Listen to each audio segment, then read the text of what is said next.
Hello, everybody. So, HIMS is crashing. Here we go again. This is a laughing matter, in my view. HIMS is the only stock that makes me laugh over and over and over again. I went back through a YouTube channel about how there's so many times where this stock just has major drops based on 15 to 20% of their business, 15 to 20% of their revenue is GLP-1, and whenever you have a negative news, it drops. So I think it's like the second biggest drop or the third biggest drop right now, depending on the time of day you look at. It's just hilarious. There's no other way to say it. If you are a seasoned HIMS investor, if you've been in this stock like I have since $6. If you've been in this stock like Investor in Innovation, right, popular on Twitter, used to be, he's in at $3. If you've been in this stock for close to 3 years now, you're just gonna laugh about this because it's a teeny tiny portion of the business. But it's what Wall Street has described this stock as. Wall Street thinks this stock is just a GLP-1 story, just a GLP-1 stock. This is why HIMS is a roller coaster. It's up, down, up, down, up, down. This is why many of you like to play with options on HIMS and have fun playing up with options on HIMS. I don't really do that. I mostly hold the stock because I don't want to lose the shares because it's still a good 7 or 8x even at 45. Anyways, it's hilarious. So let's see the news today. And of course, the news is negative. I'm not pretending the news is not negative, but it's also very funny. So Novo Nordisk today terminates the collaboration with HIMS due to concerns about their illegal mass compounding, and we'll see that it's of course they would think that, but I'll give you more detail as to what the compounding of GLP-1 means and how, because compounding is allowed by the FDA, but it all depends of, are you compounding for a documented reason, or are you just doing mass compounding? And so this is at the heart of the HIMS story. Should you customize the medication? Should every medication be customized, or should you just have 3 milligram, 2.5 milligram, and should you just fit a group? Should you fit a category of patients? Or should every drug be customized to one person, one patient, one drug? Are we all the same, or are we all different? And of course, if you follow marketing, this is one-to-one marketing. There's no such thing as a size fits all. A large shirt, a large t-shirt doesn't fit everybody. A better shirt company would be a shirt company that takes your measurements with AI and gives you a shirt with a perfect fit. This is the same story with all drugs. This is the same story with medications such as GLP-1s, except when you're a company like Novo, you have a group, and you've made the drug for the group, and you have dosage, and that's it. And so that's one of the reasons why they're unhappy. They're also talking about Chinese suppliers. I'll get to that in a second. Let's just remember what we're talking about. Okay, I'm willing to say that GLP-1 revenues are now 20% of the business. Now, the last time I covered it, it's a little higher than that, but the last time I covered it, based on their guidance, was 15.6%. It's higher than that because they reported after that. So that's why I'm saying it's 20% of the revenue now. The trajectory is going to go down a little now that this is gone. And remember, this was an expensive product. So now that this is gone, the trajectory of a GLP-1 is going to go down a little bit. But still ask yourself, like, even if you disagree with me and you think this is a GLP-1 story, let's go up and say 25% of the business was GLP-1. Should it drop 32%? Based on that news? The reason why it does that is because the market sees it right now as just a weight loss company.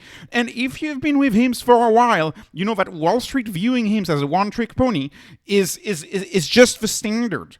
When I got started with the stock, it was just an ED pill company. It made no sense to Wall Street. People could just go to the pharmacy and get it much cheaper. Why would they want to go with HIMS? Well, the reason for that, of course, is that HIMS bundles the cost of the visit with the cost of the medication. That is a major advantage of HIMS has. A third that we started seeing about a year back, it's just a marketing company. Once they stop spending money on marketing, this company dies. And we had a lot of dismissal of the science of marketing during that stage, and people were saying, oh yeah, HIMS only sells because they are spending money on advertising. That was the second phase. And now we are in the third phase of FUD on this stock, which is it's just a weight loss company.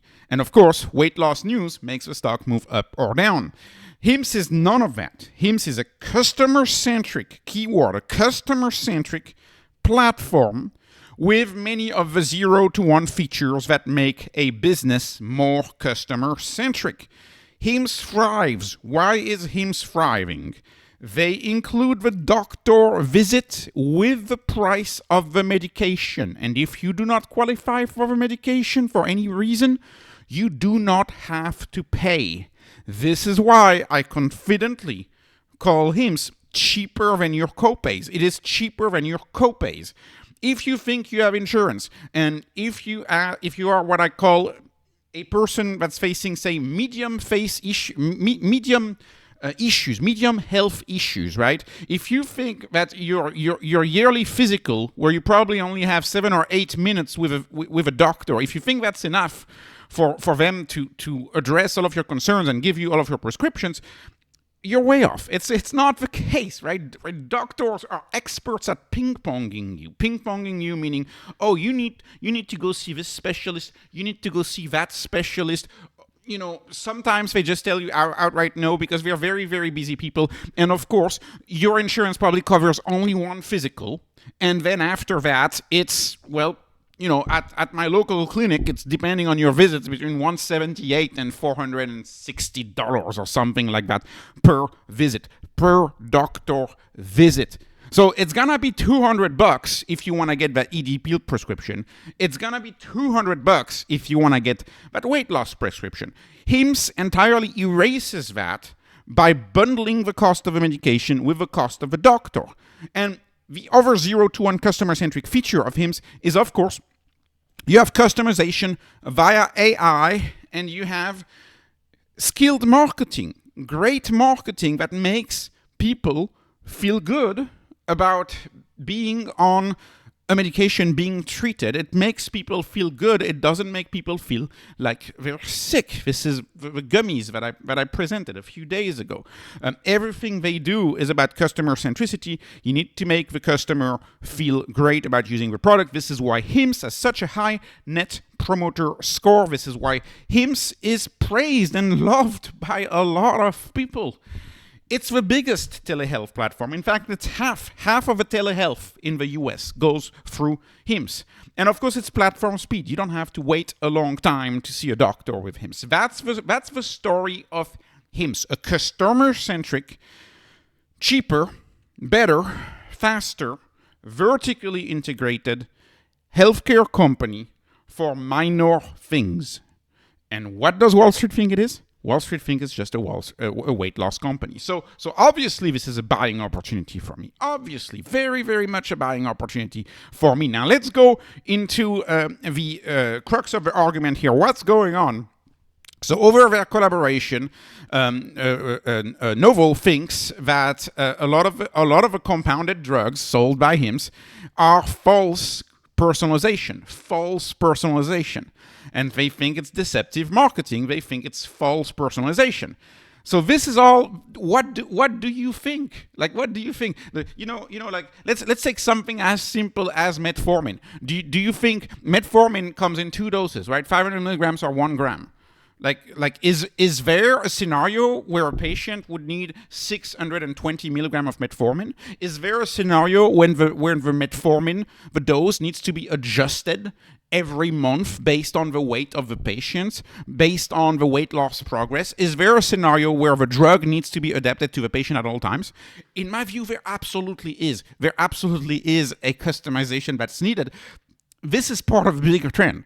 Customization is always the way, in my view. Whether it is fitting your clothes, whether it is building your house, whether it is your YouTube feed, your Spotify music feed, your TikTok feed, it's all personalized. Of course, medicine needs to be personalized, but when you are a rent-seeking 20th century business that does not have automated warehouses, you cannot customize. You cannot customize. And so that's why they see it as deceptive. This is why they see it as deceptive. And then there's another part of the argument, which this one is very odd, and I'll give kudos to HIMS House for finding that house here. Apparently, they complain that they use a Chinese supplier, which is, I guess, inspected in China, not necessarily inspected by the FDA. And we live in a China bad world right now. Everybody says China is bad, and because of that, that creates more FUD. China may not be good at certain things, but I can tell you one thing about China and pharma. It's not fashionable to praise China these days, but they have a long-standing pharmaceutical tradition and a long-standing pharmaceutical skill, just like South Korea, just like Japan. I follow the field of healthcare quite a bit. I can tell you a lot of people manufacture pharmaceuticals in China, in South Korea, in Japan. These cultures have a long tradition in that space, and to say to equate low quality with China, it may be true for, I don't know, Christmas ornaments or something, but frankly. Anyways, I realize, this is kind of like talking about Tesla. A lot of people are going to disagree with you. This is kind of like talking about China. I'm praising China, so I expect a lot of you disagree with me. But they actually have a long tradition of pharmacy, especially pharmacy. They have a long tradition. And of course, Novo knows this. This is why Novo apparently uses Chinese suppliers as well. Novo uses Chinese suppliers too. Novo uses a Chinese supplier. So what in the world? I don't really know what's going on. To me, this is all really very much unimportant, because I've never bought this stock based on the GLP-1 story. I would never buy a stock based on GLP-1. GLP-1 is it's a big market, but it's too restrictive. I'm going after the Amazon or the Netflix of healthcare. I'm going after the entire disruption of low to medium health issues. I'm not going after just weight loss, even though I understand it's a big market. But Wall Street is so short-sighted. Wall Street is only going after weight loss. So a few thoughts. I guess we're back to previous guidance, which did not include commercial now. So the new trajectory is probably somewhere in the middle. So it makes sense that the stock would drop a little bit, because you can probably drop the revenue expectations a little bit. That's fine by me. I'm sure they will outperform in other categories. Then, compounding never stopped being allowed. Compounding has always been allowed. But the question is that there's a lot of actors that have, taken it easy on the compounding. And so oftentimes, all it takes is for people to check mark, right? They have the checkbox on the website, they have the form, and oftentimes, all it takes is for them to say, oh, do you have a deficiency of, XYZ? And they're like, oh, yeah, I have vitamin B12 deficiency, which a lot of people have, by the way, because a lot of the foods that you eat, if you're overweight, typically don't have much vitamin B12. Anyways, different topic. So you just click, oh, I have a vitamin B12 deficiency, and then boom, in that case, you can access a compounded, cheaper drug. This is not what HIMS does, by the way, but this is the overhang. A lot of people have this overhang, saying, oh, well, you just slightly modify the drug in order to be able to sell the drug. And so this is what I've always said. I think that in order for the compounding to be, I don't know, like lawfare proof, in order for a compounding to hold, I think there needs to be more than a checkbox, right? And so in my view, Tribe Labs, which I acquire, which is this Lancet, this at-home lab testing, I think will be able to help HIMS document the deficiency in something. If you document that deficiency in, say, a lab report, then it's a much stronger case when that patient needed compounding, rather than just saying, oh, the patient said something, and because the patient said something, I trusted the patient and I gave the patient what they needed. I can tell you, in healthcare, patient lying to you is a major issue. This is true of all practices, all fields of healthcare, especially in entry level, especially in going to the doctor type stuff. Patients lie to doctors all the time because they want to get the drugs, because they want to get the forms, because they want to get the disability paperwork, because they want to get, I don't know, more time on the test at the university, whatever. lying in the healthcare context is a very big issue. It's very prominent. And so HIMS, I think, they need to be lie-proof or lying-proof, and these labs are going to help you because labs don't lie. If you have a lab and shows this, even then, right? You could have your ill friend take the lab in order to access the test. Anyways, this is a complicated matter in my view. I ramble here, but I think that compounding can keep going as long as HIMS does the best job possible in documenting why somebody needs compounding as opposed to why somebody can't have an off-the-shelf dose, I think that's the way to go. And there's always going to be a debate, right? Because commercially available doses, they're never going to be one-to-one fit. They're never going to be a one-to-one fit. And so is HIMS arguing that? I don't know. But I do think medications should be precise and they should fit you as a human exactly. Because we don't have the manufacturing issues of the past. We don't have the mass marketing issues of the past. Today we can do one-to-one marketing. Today we can do one-to-one customization. Today we have automated warehouses who can pack exactly what exact patient needs. And so compounding pharmacy in many ways is probably the future of pharmacy altogether as a field. Anyways, more thoughts.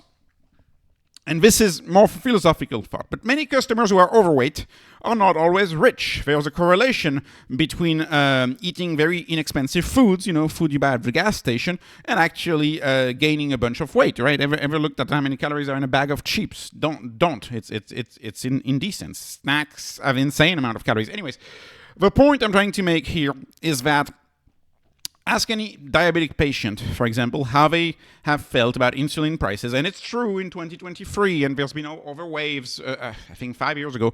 Ask them how they feel about insulin prices. And you will see that they will not, be very happy in general when you ask patients how they feel about insulin prices. And of course, companies like Novo and Lilly got started selling insulin. Insulin is a peptide as well. So they got started selling insulin. And so now, a similar question, how do you feel these patients feel about them charging $4.99 for the medication? How do you think they feel about that? And actually, once again, $4.99, that's without insurance, with a manufacturer discount. But here's the problem. That's for the lowest dose out there. That's for the lowest dose. The higher doses are still much more expensive. It's also without the injector pen. So that's another big deal right there. $4.99, you may need a bigger dose than that. So it may be $6.99 for you. That's point number one. And then the list price is $13.49. And when you go on the traditional websites who sell GLP-1s, they go for the same mess every single override goes through, which is they try to get your insurance information first thing, and they try to milk your insurance as much as they can. And you get into the same issue of, say, a company charging your insurance, you're happy, you get the product, 4 weeks later, you get a letter in the mail asking you to pay XYZ amount because some full-time pharmacist who checks claims 3 weeks later decided you didn't qualify for that claim. And all of a sudden you got medical debt. This is a very, very, very, very common practice. HIMS with the upfront charge, with the certainty of the price, is a 0-to-1 move in healthcare. It is a customer-centric move in healthcare. The fact that you know before entering into a contract, the fact that you know how much that's going to cost you, that's a breakthrough business model innovation in healthcare. It's a new thing. If you get a drug via your insurance, check your mailbox. It's not very likely, but it's like in a third of the cases, based on everything I've seen, you're going to have someone at the level of insurance company who denies the claim, or who says, oh yeah, well, you actually don't need that dose, or who changes whatever you got prescribed because the insurance companies don't want to pay as much. Because how do insurance companies make money, right? It's the difference between the premium and how much they pay out. That's how they make money. So that's kind of my point here.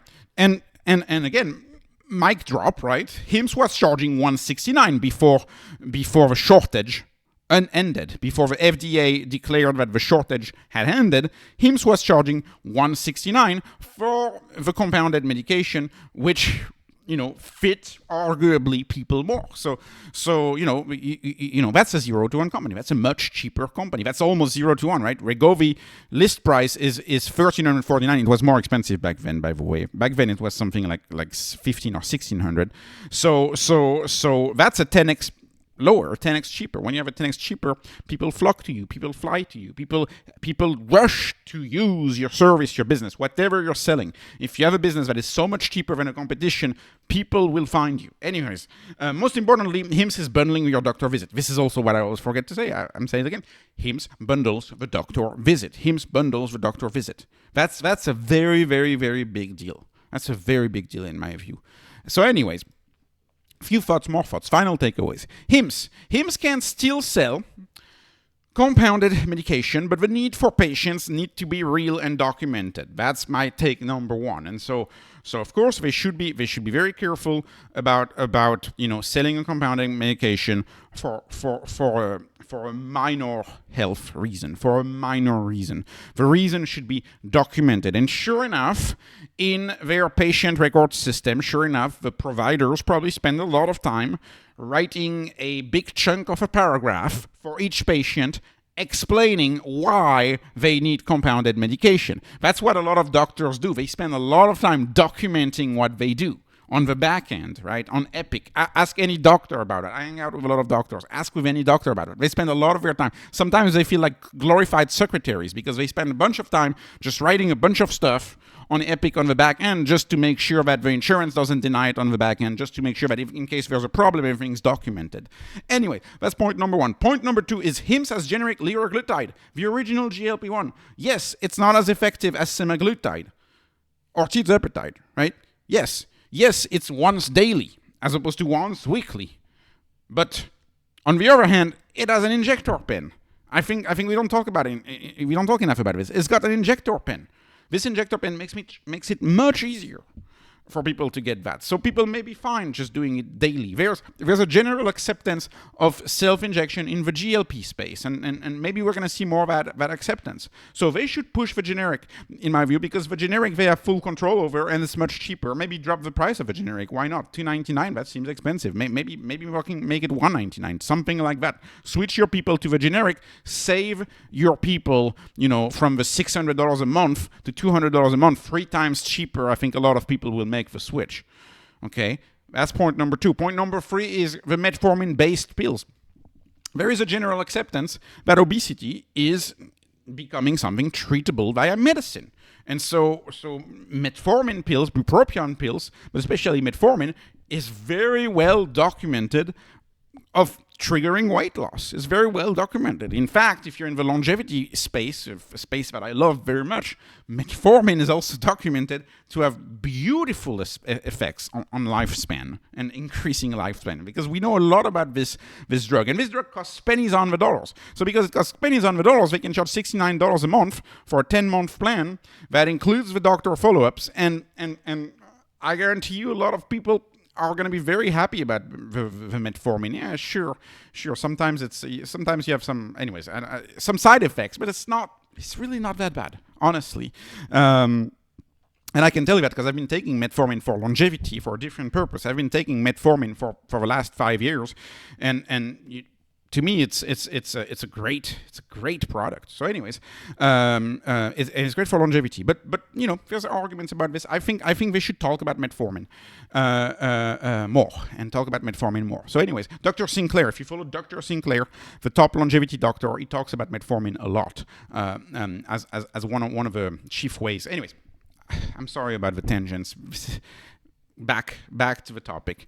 Okay, and here's the last thing. If the pain from the loss of commercial GLP-1s is too high, which I don't think it will be, but it could be, if it is too high, then they could just drop compounding revenue altogether and partner with Lilly. Because Lilly has already said that they only partner with people who don't do compounding. So if they drop compounding altogether, maybe they should partner with Lilly.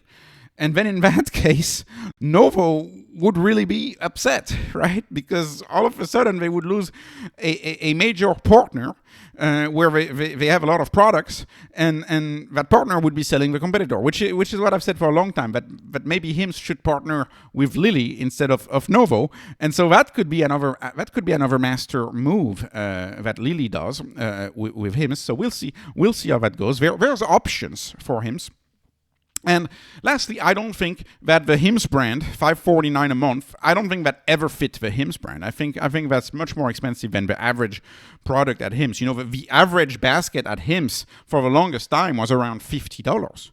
And so it's been going up lately because they've been selling these products. But does that really fit the brand? I think the better brand for HIMS is, you can get 3 or 4 medication for less than $200, and boom, all of a sudden it's still less than your copay, because the average American pays something like $2,500 out-of-pocket costs for insurance yearly for the average American. So all of a sudden you can have 3 or 4 things for less than $200 being less than your copay. So I never really thought the $549 fit the HIMS business. I think it's too expensive. And lastly, I'll conclude about this. I won't spend much time about this, but I'll conclude about this. I follow this stuff pretty closely, and I can tell you one thing: the bigger threat, Wegovy and Lilly, the bigger threat to Novo and to Lilly, that bigger threat is not HIMS, it's not the compounders. That bigger threat is those companies selling peptides, of course, for research use only, of course, not for human use, of course, not for veterinary use. This is just for research use only, obviously, right? This is only sold to labs, obviously, right? Don't go on Reddit. Don't go read Reddit. Don't go read on social media. Don't do that. It's obviously for labs. It's obviously for chemicals. This is retatrutide, right? Retatrutide is the next GLP-1, right? It's under FDA research right now. It's under FDA, I think it's phase 3 or phase 2 or something like that, right?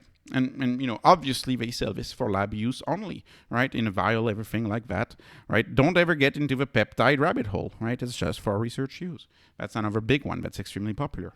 So anyways, this is just for research use, folks. So you don't have to worry about that, right? Novo, right, Lilly? You don't have to worry about that. Anyways, I think HIMS will be just fine, and I am looking to add to HIMS at these levels. So, thank you so much for watching. This was not investment advice, not financial advice, not peptide advice, not health advice, no insurance advice, no advice of any sort. Please like, please subscribe, follow me on Patreon, follow me on X. Thank you for watching, and have a wonderful, wonderful day.